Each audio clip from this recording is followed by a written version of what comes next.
Bonjour à toutes et à tous, on se retrouve aujourd'hui pour un autre protocole. Alors pour ce protocole de cette séance, on va partir de 100 et on va descendre de 10 en 10. À chaque valeur sera associé un exercice. Par exemple, vous aurez effectué 100 jumping jack, puis 90 secondes de chaise, suivi de 80, etc., etc., etc. Donc pour les intermédiaires, les confirmés, vous partez de 100. Et pour le niveau débutant, vous aurez simplement à réduire les valeurs par 2. Je vous souhaite une agréable séance, vous devrez être assez costaud. Bon courage à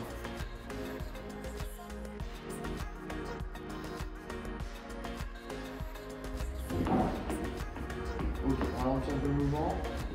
Parfait. Donc quand on écarte les pieds, on met les mains vers le haut. Quand on ramène les mains, on ramène les pieds. Et on recommence. Chacun son rythme et on accélère en dedans.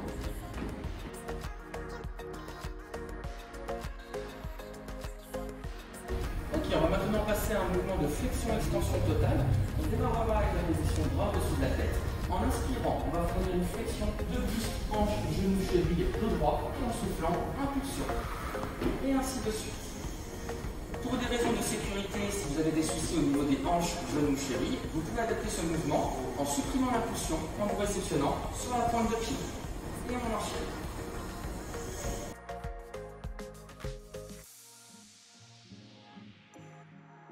Ok Christelle, on va poursuivre avec un exercice abdominal.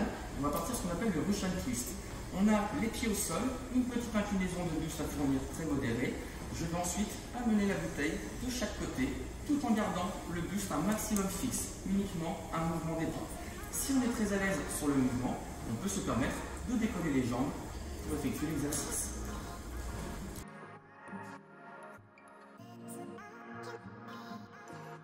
Christelle, là, va te faire sur une machine pour nous montrer. Vas-y, s'il te plaît, mets-toi en place. Ok, donc on a le dos qui est bien collé. On va essayer d'avoir les fessiers à hauteur de genou. Les chevilles, pareil, à hauteur de genou. On a un bel angle droit. Les pieds bien à plat. Les mains sur les cuisses dans un premier temps. On essaie de ne pas pousser sur les cuisses avec la fatigue. Si besoin, on enlève les mains des cuisses.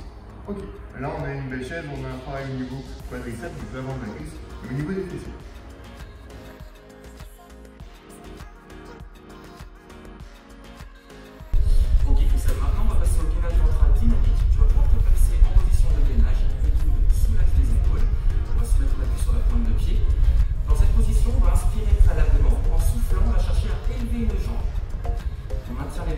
Pendant toute la phase d'expiration. Super. On évitera de trop lever la jambe pour instaurer du stress vertébral. On relâche au sol en inspirant. Et on alternera les jambes au fur et à mesure. Si cet exercice est difficile, on peut très bien le réaliser en appui sur le genou. Le travail restera strictement le même. On inspire préalablement en soufflant. On élève une jambe.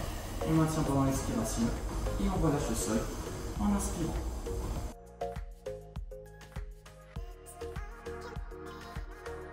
Ok Christelle, on va passer maintenant au hip thrust sur chaise.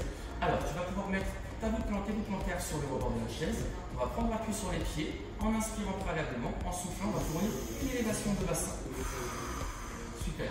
On va réinspirer en posant le bassin au sol. Et on souffle en levant le dos. Vous avez deux niveaux de difficulté. Soit vous posez totalement le bassin au sol. Pour accentuer la difficulté, vous pouvez le conserver en permanence hors du sol. Donc on souffle en élevant le bassin, j'inspire en levant les jambes au sol sans le poser pour autant, je souffle en relevant.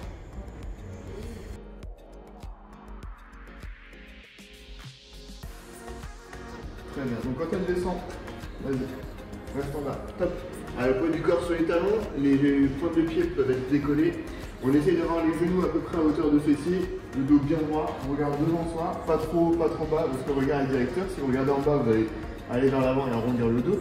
Si vous regardez en haut, vous allez vous allumer des cervicales. Remonte et refait l'exécution doucement. Parfait, donc on fléchit les hanches, on fléchit les genoux. On remonte, on garde une légère flexion quand on est en haut au niveau du genou. Parfait, merci.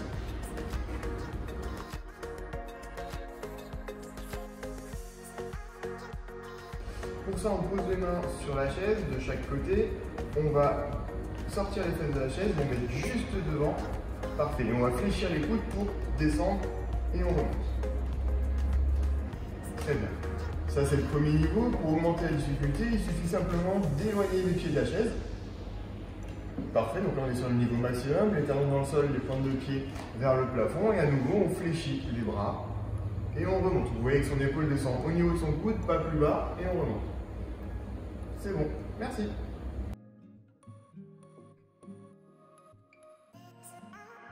Le principe est de fournir une double flexion de genou en amenant le pied vers l'arrière. Deux niveaux de difficulté, soit je conserve le genou hors du sol pour garder la tension constante, ou si c'est difficile, j'amène le genou totalement au sol pour casser la tension. Et je me redresse en prenant la pulsion sur les deux jambes. En termes de respiration, on va fournir l'inspiration sur la du pied en arrière, et on pense à souffler en se redressant, en revenant en position de départ.